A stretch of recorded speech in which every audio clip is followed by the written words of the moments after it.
Oh, do I love the sound of that dive-bombing fighter plane. When a former US president has been kidnapped, what is the best way to take out those terrorists? Here's a clue.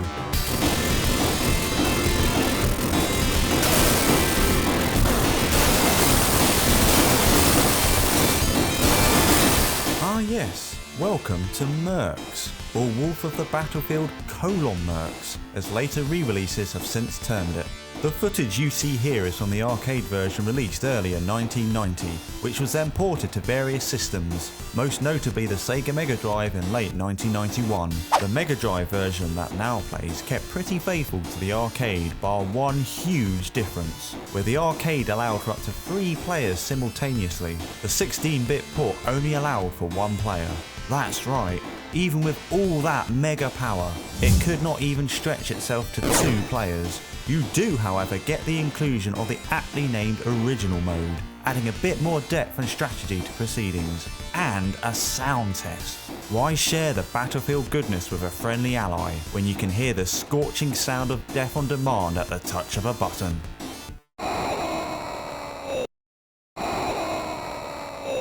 Was Mercs original, groundbreaking, or the best of its kind? Probably not, but it was still one hell of an entertaining, intense, all-out action arcade old-school blaster. Excuse me here whilst I gain the power of this delicious roast chicken dinner by driving over it in this heavy artillery vehicle. No vegans allowed here, my friends. This is war. So imagine my delight upon learning that Mercs actually received an 8-bit port as well, with European Sega Master System owners receiving a release in early 1992, but not sadly in North America, even though it is their president that needs to be rescued. I would have liked that the storyline changed so that it was the British Prime Minister that needed rescuing instead, but I can appreciate that saving John Major from revolutionary terrorists would probably have been a hard sell, even in the United Kingdom region. This wasn't the first Capcom game to have its license acquired. Ghouls and Ghosts, Forgotten Worlds, and Strider come to mind, and the Master System versions for these weren't all bad. So let's see how the 8-bit version stacks up against the more decorated originals. If the blistering, high-octane and frenzied approach of the arcade and Mega Drive games are anything to go by, we are surely going to be in for a treat.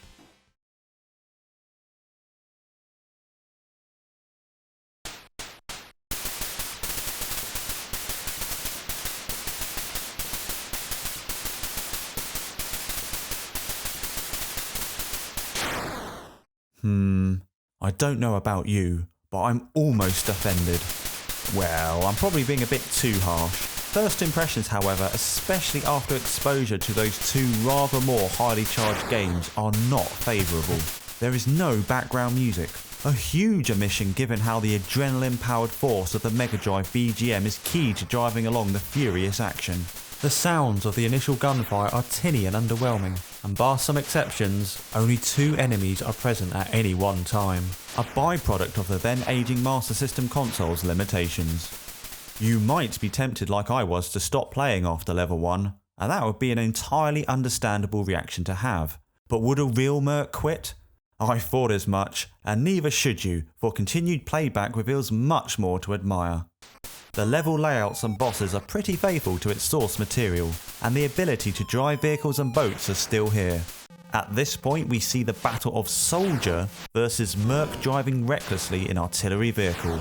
This is probably how they drive all the time in real life combat. I mean, remember, this guy is a trained professional. These soldiers are not, hence another notch in the kill column for the Merc. The game does have plenty of power-ups and upgrades, much like its 16-bit and arcade counterparts, as such becoming much more interesting once you get to change your weapon. My personal recommendation is the spread pea shooting gun. Why admonish a single bullet to the head when you can now get 3 for the price of 1? More bullets equals more kills, and more kills equals more justice. Additionally, the game looks pretty darn good and runs very impressively.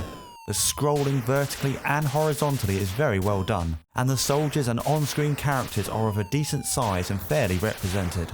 Difficulty-wise, the game does not offer any lives or continues. Once your merc is killed, so is your chance at delivering justice the American way, aka the right and only way. But really, your biggest obstacle is ensuring that you complete the stage in the allotted time. Pretty much all the bosses can be taken care of through repeated use of your M crashes and ensuring that you have a high bill of health before the encounter. But what's this? Merc versus huge armoured tank. Merc uses M crash. Boom! You can literally smell the freshness of your Merc's body odour or lack thereof. No sweat required here. Therefore, this screen should be pretty achievable within a couple of plays. That might well be E.T. driving the vehicle, but I don't wish to speculate at this juncture. The President has been saved, and this is truly a moving moment to be savoured. A promotion is now surely forthcoming. This is Vice President Merc calling for duty. So Mercs for the Sega Master System. Does it deliver the furious, adrenaline-fueled, take-no-prisoners action of the Mega Drive and arcade editions? In a word, no.